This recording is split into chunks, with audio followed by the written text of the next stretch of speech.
Boxing King Media in association with Boxro, boxing cult hero promoter. Is that quite a good description? Hero? Fuck me, it's getting better every day. Oh, excuse the language. Hardcore fans love you. Okay, lovely. Well, thanks, hardcore fans. I love you too. Let's talk about this press conference initially. I think Sky took it down because it got a bit personal. Just to a consensus on that, because we live in a weird world. Obviously, they traded a lot of personal insults, but they're going to be punching 10 bells out of each other Saturday night. Yeah, I mean, to be honest, when I was setting up the mic, the sound for you guys, I'm sure was great, and I'm sure everyone at home enjoyed it, but it was quite difficult to actually catch all the words. But, you know, there were some personal things said. I thought, you know, Liam started those and Eubank retaliated, but Chris always carries himself immaculately.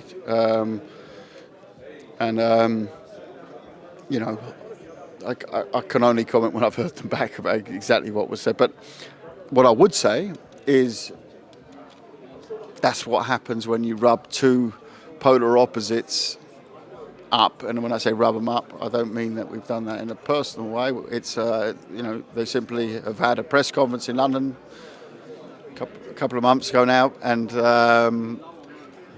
the build-up online, really, hasn't it? It's been online, back and forth, bantering, and clearly, I think Chris has got under someone's skin, and you know, that's how I see it.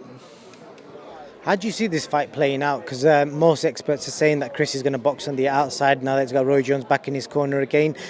Do you think he'll be willing to trade with somebody like Liam Smith, who's kind of made a career on kind of mastering the art of boxing on the inside? I think Chris is strongest on the inside, actually. I think the speed. I think he has the ability to move in and out very fast. You know, I wouldn't be surprised if they go straight at it. In fact, I think the first 3 rounds we're going to witness something quite special. I think they're going to absolutely go and want to punch 7 bells at each other. You know, it's going to be an absolute ding-dong back and forth. And I just think that there'll come a point, and I think that'll be quite early,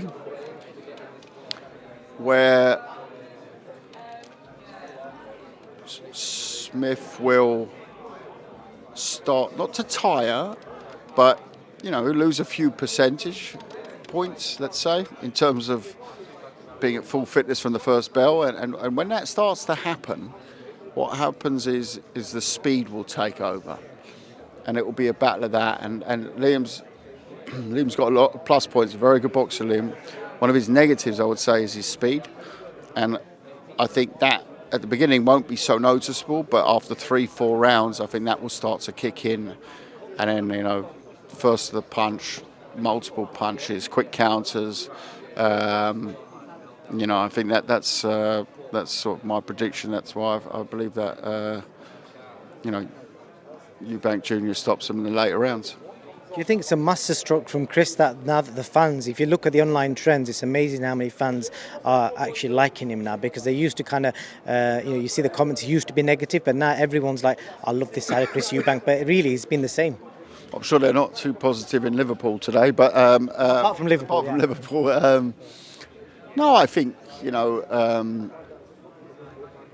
I think people have always misunderstood Chris a bit. Yeah, he's got that aloofness about him. Yeah, he likes a fast car, and he enjoys the high life. But he's actually a very nice, normal bloke, and you know, I don't know if nice is the right word. Cool, normal bloke. You know, he's got that coolness about him, doesn't he? But you don't. He's not arrogant like people sometimes have made out in the past. He's not an arrogant guy. I've seen him. I've never seen him refuse a selfie from a fan, or you know, like, he's always, you know, from that point of view, I think people have misunderstood him. Yeah, and I guess the events in October made him obviously it was the agreed party, along with everyone else on the card who was boxing. And I guess people latch onto that, you know. And I think also the way he took it with a sort of bit of humour as well. Not humour, but you know, he put some things out there that, you know, he's got a great sense of humour. So, you know, never seems to miss on his tweets and posts and whatever. Tops off, last question I've got for you. I want to ask you about Salt PAPI. Eddie Hearn put a tweet out recently kind of suggesting that he wants to drag him across to the pro scene and potentially work with him. So what is the contractual agreement with Salt PAPI, and is there any risk of you losing him to Mushroom? Well, I don't know. I mean, I haven't heard that Eddie's trying to sign him. They haven't told me that, but then again, they don't need to tell me. On a tweet saying I'd love to bring him as a pro. Okay. Well, I'll call him up in a minute and ask him. I don't know. I've no idea what Eddie's interest in Salt PAPI could be, but he is signed. So if Eddie has said that, then I'm going to have to send him a letter, a very stern letter. Eddie Hearn's getting a legal letter, but I think he put something. He DM'd him actually. DM'd him as well. Eddie DM'd him. Do you not know that? No, I didn't know about that. No. That's very cheeky. We're going to have to send him a cease and desist this afternoon. No, Salt PAPI has signed a multi-fight exclusive deal with Misfits Boxing.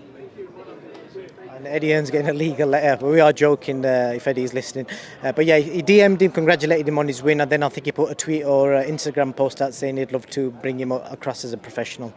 Okay, fantastic, yeah. Would you ever consider having him professional fights for Nathan?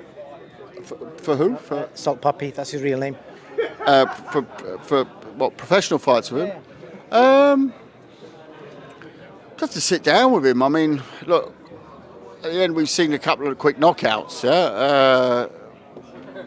One against someone who probably should have been knocked out quite early, and the other one who actually against a very solid athlete, MMA background fella in Josh Bruckner. But I'd like to see him fight someone who's a bit durable, and then watch it, and then I'll make a decision on whether I would recommend him to go pro or not, traditional boxing or not. But I do think there's some great fights you can make with him. You know, he's character as well, absolute character, and he throws a counter.